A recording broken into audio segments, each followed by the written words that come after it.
semuanya, di video kali ini kita akan membahas tentang penyakit TBC, organ yang bisa diserang, bagaimana cara pengobatannya, serta jenis-jenis obat anti TBC, beserta cara kerjanya dan efek sampingnya.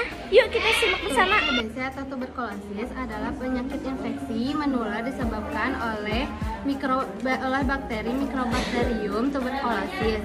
Penyakit ini menyebar lewat udara, terutama saat penderita TBC aktif berbicara, batuk, dan bersin. Setiap orang bisa tertular, terutama yang punya daya tahan tubuh lemah dan tinggal di lingkungan yang padat dan kurang ventilasi.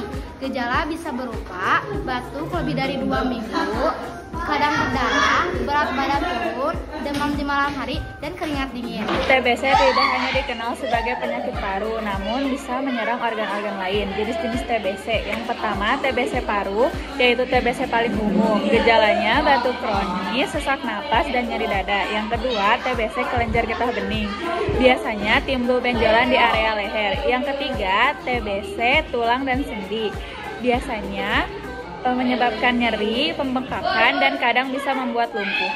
Yang keempat, TBC meningitis menyerang selaput otak. Gejalanya seperti sakit kepala hebat, muntah, dan penurunan kesadaran. Yang kelima, TBC perut atau usus menyebabkan sakit perut, diare, dan konstipasi. Yang keenam, TBC ginjal dan saluran kemih. Gejalanya bisa seperti infeksi saluran kemih. Jadi TBC bukan cuma sekedar batuk ya. TBC bisa sembuh total kalau diobati secara tepat dan rutin. Pengobatan TBC bisa menggunakan pengobatan kombinasi yang disebut dengan OAT, yaitu obat anti tuberkulosis. Lama pengobatan biasanya minimal 6 bulan. Bisa lebih lama kalau pasien mengalami resistentasi obat atau jika organ lain selain paru-paru ikut diserang. Pasien harus minum obat setiap hari tanpa putus, karena kalau pengobatan berhenti bisa menyebabkan TBC resisten obat yang lebih sulit diobati. Berikut ini adalah jenis-jenis obat yang biasa digunakan pada lini pertama. Yang pertama, isoniazid membunuh bakteri TBC yang aktif berkembang. Efek sampingnya, gangguan hati, kesemutan pada tangan atau kaki. Yang kedua, rifampisin memperhambat sintetis RNA bakteri. Efek sampingnya, urin menjadi orange, mual, dan gangguan hati. 3. Pirazinamid efektif membunuh bakteri dalam lingkungan asam seperti dalam makrofag. Efek samping nyeri sendi dan gangguan hati.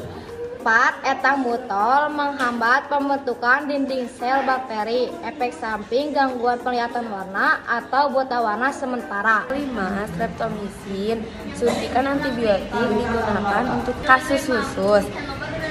Efek samping, gangguan pendengaran, dan keseimbangan. Untuk TBC resistan, dokter bisa memberikan obat lini kedua seperti levofloxacin, broxifloxacin, linezolid, bedaquiline.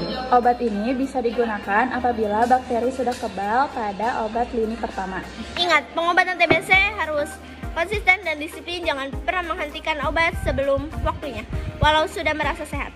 Kalau tidak diobati dengan benar, TBC bisa kambuh, menular ke orang lain, atau bahkan bisa jadi TBC yang kebal obat yang lebih berbahaya dari TBC sebelumnya.